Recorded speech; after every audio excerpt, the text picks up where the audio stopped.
तहान मला लाठीची आहे, थेंबाने माझं मला यश मिळवायचं आहे ना, पहिली गोष्ट आवड. ज्याला बिझनेस करायचा असतो ना तो कोणाला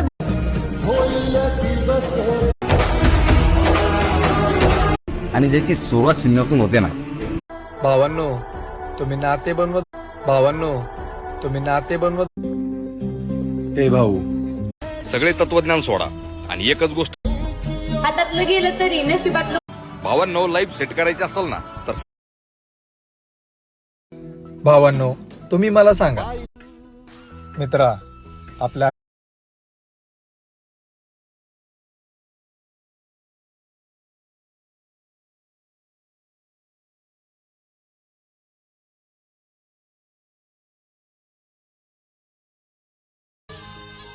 आज जर राजासारखा जागा उद्योग धंदे करायला वय नाही लागत. कसं आहे ना, वेळेने भरपूर आयुष्यात एकच ध्येय ठेवायचं,